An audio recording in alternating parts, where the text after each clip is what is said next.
Hello friends, बहुत बहुत स्वागत है आप सभी का मेरे चैनल शाइना गोयल पर। So friends, we are going to start with the sessions of philosophical perspective in education.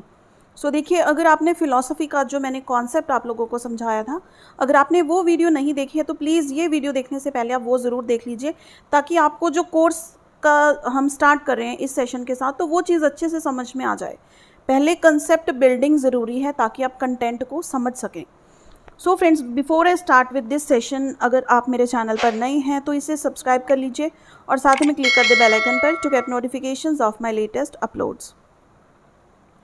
So देखिए, यहाँ पर क्या है, ये सारा जो मटेरियल अब आप लोग देखेंगे अपनी स्क्रीन पर, ये है जो आप एग्ज़ाम्स में लिख कर आ सकते हैं। आपका कोई टेस्ट होता है, वहाँ पर भी आप ये सारी चीज़ें लिख कर आ सकते हैं। ठीक है जी। सो बेसिकली हम देखेंगे इसका मीनिंग क्या है, फिर इसकी जो definitions given by some profound persons, किसी फिलोसफर्स ने डेफिनेशन दी हुई हैं, वो बहुत इंपॉर्टेंट है from the BEd point of view, या फिर जो भी आप टीचर ट्रेनिंग कोर्स कर रहे हैं। डेफिनेशंस मेंशन करनी बहुत ज़रूरी है, जिस टॉपिक के रिलेटेड भी आपको क्वेश्चन पूछा जाए तो हर टॉपिक के रिलेटेड आपकी 2 या 3 डेफिनेशंस प्रिपेयर होनी चाहिए। ठीक है, इतनी तो आपको लर्न करनी पड़ेंगी। सो देखिए, philosophy is basically the study of ideas and beliefs about the meaning of life. ठीक है, लाइफ क्या है, किस तरह से हमें जीना चाहिए, लाइफ में क्या क्या चीज़ें होती हैं, ये इस चीज़ की स्टडी है, study of ideas and beliefs. जो हमारे बेसिकली ये क्या है ना, मेंटल प्रोसेसेस के साथ रिलेटेड है। मेंटल प्रोसेसेस में आ जाती है हमारे थिंकिंग, ठीक है, हमारे रीजनिंग, जो चीज़ों का हम क्वेश्चनिंग करते हैं, किसी भी तरह का क्वेश्चन अराइज हो, दैट इज़ फिलॉसफी। किसी चीज़ को देखकर हमारा माइंड क्या परसीव करता है, that is our own philosophy. So philosophy is a set of beliefs that tries to explain the meaning of life और give rules about how to behave। ठीक है, जैसे हम कहते हैं कि ऐसे नहीं करना बच्चे, ऐसे नहीं करना, कहाँ किसी ऐसी बुक में लिखा हुआ है कि ऐसे नहीं करना, या फिर कौन डिफाइन करेगा इन चीज़ों को? क्या पता बच्चे ने या फिर जिसने भी वो एक्ट किया है, हम उसको रोक रहे हैं, उसने किस और सोच से किया हो, हम उसको किसी और सोच के कारण रोक रहे हैं। ठीक है, तो that is the difference of perception. नज़रिया, सामने वाला पर्सन अगर कुछ कर रहा है तो उसका नज़रिया कुछ और हो सकता है, उसकी इंटेंशन कुछ और हो सकती है, लेकिन हमें जो सामने वाली चीज़ दिख रही है, जैसे मूवीज़ में अक्सर दिखाते हैं ना कि ब्लफ करते किसी को दिखा देते हैं, किसी पे इल्ज़ाम लगा देते हैं, एक्चुअल में वो क्राइम उसने नहीं किया होता। तो दैट इज़ कि परसीव किस तरह से की गई है चीज़, आपके दिमाग में आपको किस तरह से दिखाई गई है, किस तरह से आपका एनवायरनमेंट रहा है, ताकि आपने उस चीज़ को उस तरह से देखा और आपकी फ़िलॉसफी वो बन गई। Clear? That is the set of beliefs that tries to explain the meaning of life or give rules about how to behave। यहाँ पर सिर्फ लाइफ के लिए नहीं है, लाइफ में जो भी चीज़ें चलती हैं, it is about everything. Next देखिए, philosophy is the study of general and fundamental problems such as those concerned with existence. हम कैसे इस दुनिया में आए, किस तरह हम जी रहे हैं। ठीक है, हमारा जो फिज़िक है, बॉडी फिज़िक है, हमारे हाथ की 5 फिंगर्स ही क्यों होती हैं। ठीक है, छोटे छोटे क्वेश्चंस, नॉलेज, वैल्यूज़, रीज़न, किसी चीज़ का भी रीज़न फाइंड आउट करना कि ऐसा ही क्यों करना है। ठीक है, यही कपड़े क्यों पहनने हैं। माइंड एंड लैंग्वेज, किसी तरह की लैंग्वेज के रिलेटेड भी अगर क्वेश्चंस आते हैं, that is the study of, इनकी अगर हम स्टडी करें उसको क्या बोलेंगे, philosophy. Philosophy is the criticism of life. It enquires into the nature, meaning, purpose, origin and destiny of human values। It is the interpretation of life, its values and meaning। Basically philosophy है क्या, it is the interpretation of life। हमारी ज़िंदगी कैसी है, क्या हमारे attitude होना चाहिए, पॉजिटिव एटीट्यूड है, क्या हमारा बिहेवियर होना चाहिए, हमारे पास किस तरह की वैल्यूज़ हैं, मॉरल, कल्चरल, स्पिरिचुअल, कितना कुछ वैल्यूज़ के अंडर आ जाता है, और हम क्या समझते हैं उसको, किस चीज़ को हम अपनी लाइफ में प्रायोरिटी देते हैं। प्रायोरिटी मीन्स किसको सबसे पहले अहमियत हम अपनी ज़िंदगी में देते हैं। अब देखिए, मेन जो इसका नेक्स्ट, ये तो था सिंपल वर्ड्स में जो मीनिंग हम समझा सकते हैं, लेकिन जो आपने लिखकर भी आना है, सिंपल लैंग्वेज भी आप लिख सकते हैं, लेकिन ये तो डेफिनेटली आपने मेंशन करनी है, that is the etymological meaning of philosophy. तो एटाइमोलॉजिकल का पहले मीनिंग आपको क्लियर होना चाहिए। This is means the study of philosophy, जहाँ से इसका ओरिजिन हुआ। ठीक है, ओरिजिन कहाँ से हुआ, इसलिए हम इसको कहते हैं एटाइमोलॉजिकल मीनिंग ऑफ फिलॉसफी। किसकी ओरिजिन, इसकी हम कहते हैं कि ये चीज़ वजूद में कब आई, किसने इसका सबसे पहले जिक्र किया, वो सारी चीज़ें। The word philosophy is derived from 2 Greek word. सबसे पहले तो देखो 2 ग्रीक वर्ड्स से मिलकर बना है। First is philos and sophia. Philos means love and sophia means wisdom. पिछले सेशन में मैंने आपके साथ ये चीज़ डिस्कस की थी कि philosophy means love of wisdom, ठीक है, philosophy means love of wisdom. अब यहाँ पर वो चीज़ आई एम श्योर आपको क्लियर हुई होगी कि हमने वो चीज़ क्यों बोली थी लव ऑफ विजडम, बिकॉज ये इसका इटाइमोलॉजिकल मीनिंग है फिलॉसफी का, ग्रीक वर्ड से मिलकर बना है। In this way search of wisdom और ट्रूथ इज कॉल्ड फिलॉसफी। क्या चीज़ सही है, क्या गलत है, बेसिकली क्या है ना कि सही और गलत की पहचान ये हर पर्सन की डिफरेंट सोच होती है। किसी के नज़रिए से कोई चीज़ सही है, किसी दूसरे के नज़रिए से देखो तो उसको बिल्कुल ऑपोजिट चीज़ सही लगती है। So and the man who engages himself in the search is called a philosopher. और जो पर्सन इस चीज़ में दिलचस्पी रखते हैं in the search of wisdom और ट्रूथ, ठीक है, जो इन चीज़ों की गहराई तक पहुंचना चाहते हैं उनको हम क्या बोलते हैं, वो फिलोसफर्स होते हैं। नेक्स्ट देखिए, in his famous book Republic, ठीक है, प्लेटो की ये बुक है रिपब्लिक, उन्होंने क्या कहा है, he who has a taste for every sort of knowledge and who is curious, मतलब जिसको जिज्ञासा होती है, क्यूरियोसिटी होती है नई चीज़ों को लर्न करने की, and is never satisfied may be justly termed as a philosopher. जिसकी जिज्ञासा कभी शांत नहीं होती, जिसको एक क्वेश्चन का आंसर मिला तो उस आंसर के बिहाफ पर उसका कोई न्यू क्वेश्चन जनरेट हो जाएगा, ठीक है, मतलब चीज़ों की गहराई तक जो पहुँचना चाहता है उसको हम फिलोसफर बोल सकते हैं। ये तो था इसका एटाइमोलॉजिकल मीनिंग। अब देखो इसका स्पेसिफिक मीनिंग क्या है फिलॉसफी का।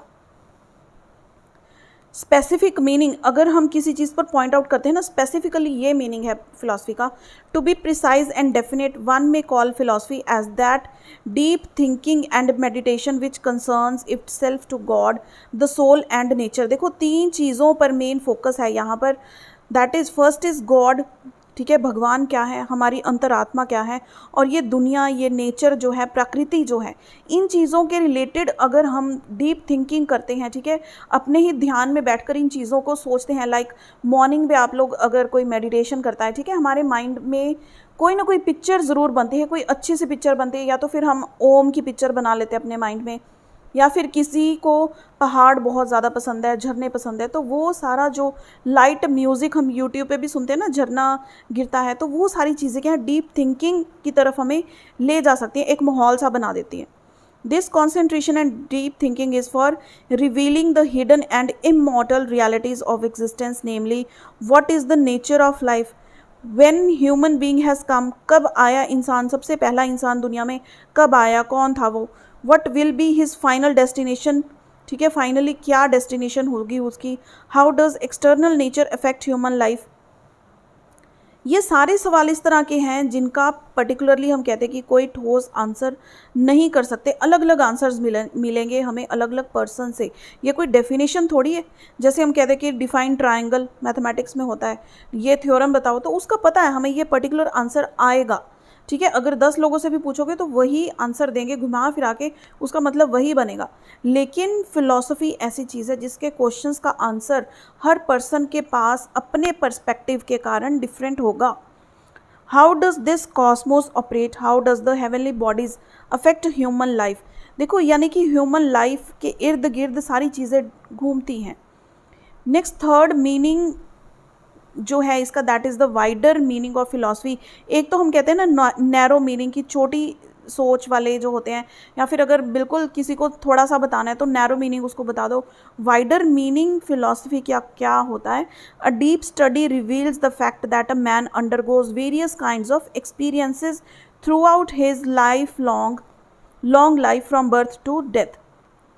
तो जो आपका कॉन्सेप्ट वाला सेशन मैंने लिया था फिलॉसफी का, उसमें हमने यही चीज़ डिस्कस की थी कि फिलॉसफी है क्या, ये एक तरह की सोच है आपकी, किस तरह से बनी है, ठीक है, अपना नज़रिया है, किस तरह से बना है, जो एक्सपीरियंसेस आपने लाइफ में लिए हैं, ठीक है। एक्सपीरियंसेस जितने ज़्यादा होते हैं, जितने ज़्यादा लोगों से हम मिलते हैं उतने ज़्यादा हमारे एक्सपीरियंसेस होते हैं, जितने ज़्यादा हम कहते हैं कि हमें चोट लगती है मेंटली या फिज़िकली, या फिर कहते हैं ना कि जितने ज़्यादा इस बंदे ने धक्के खाए हैं उतना ही ज़्यादा ये मेंटली स्ट्रॉन्ग हो गया, या फिर सिचुएशंस हैंडल करने की कैपेसिटी ज़्यादा हो गई है, क्योंकि उसका एक्सपीरियंस उतना ज़्यादा है।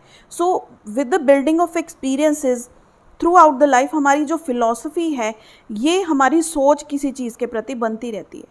ठीक है। These experiences provide him with new knowledge. हमारे माइंड में एक स्कीमा होता है, as I told you. Schema क्या है, जैसे कंप्यूटर में मेमोरी होती है ना, वैसे हमारी मेमोरी क्या होता है, एक स्कीमा के फॉर्म में होती है, जहाँ पर इंफॉर्मेशन सारी स्टोर होती है। जो चीज़ पहले हमें पता है वो है हमारी एग्जिस्टिंग नॉलेज, और जो चीज़ हमने एक्सपीरियंस के साथ सीखी वो हमारी एग्जिस्टिंग नॉलेज के साथ स्टोर हो जाती है हमारे माइंड में। यानी कि अगर हमें पहले कुछ पता है उसमें थोड़ी चेंजेस करके, यानी कि जैसे कंप्यूटर में एडिटिंग करते हैं ना हम, उसी तरह से हमारी एग्जिस्टिंग नॉलेज में थोड़ी सी एडिटिंग करके क्या हो जाएगा, एक न्यू नॉलेज जनरेट हो जाएगी, यानी कि हमारी नॉलेज अपडेट हो जाएगी। बिल्कुल टेक्नोलॉजी के साथ रिलेट करके मैं आपको ये चीज़ें बता रही हूँ। जैसे आप कोई आंसर लिख कर चले गए, ठीक है, मैम के पास, कि मैम ने बोला, होमवर्क दिया कि ये क्वेश्चन का आंसर अपनी अपनी लैंग्वेज में लिख कर लेकर आना, तो टीचर ने कुछ चेंजेस कराए, इट मीन्स आपने उस चीज़ को एडिट किया, थोड़ा सा मॉडिफाई किया, फिर वो फाइनली जो आंसर लिखा गया that is your existing new knowledge developed, जो आपने एक्सपीरियंस से या फिर लर्न किया है। ठीक है जी। As a result he develops a capacity to discriminate between right and wrong, proper and improper, relevant and irrelevant. अब यहाँ पर हम कोई एग्जाम्पल मैंने ज़रूर आपको एक आंसर की दी है, लेकिन फ़िलॉसफी में जो जिक्र होता है वो होता है हमारी लाइफ के रिलेटेड, हमारे बिहेवियर के रिलेटेड, हमारी थिंकिंग के रिलेटेड। ठीक है, तो सारी जो चीज़ों एग्जाम्पल्स को आपने लेकर जाना है ना, वो लाइफ की थ्रू लाइफ पर लेकर जाना है। Next, in a sense each of us does this search work in some way or the other to some lesser or greater extent. तो देखो, एज इन हर पर्सन एक फ़िलासफ़र होता है, डिपेंड करता है, कोई थोड़ा ज़्यादा बड़ा फ़िलासफ़र होता है और कोई थोड़ा सा जानकारी लेकर उसको छोड़ देता है कि छोड़ो भैया हमने क्या करना है, हमारे जो काम की नहीं है। कहते हैं ना, जिस जेड़े पिंड जाना नहीं ओदा रास्ता क्यों पूछिए अपा, ये चीज़ कुछ बच्चे ऐसा सोचते हैं। सो नेक्स्ट देखिए यहाँ पर क्या है, according to Huxley man live in accordance with their philosophy of life, their conception of the world. This is true even of the most thoughtless. It is impossible to live without metaphysics. अब metaphysics के बारे में हम आने वाले sessions में discuss करेंगे, because it is one of the branch of philosophy. ठीक है, philosophy की branches होती हैं आगे, इसकी हम टाइप्स कह सकते हैं, ब्रांचेज होती हैं बेसिकली।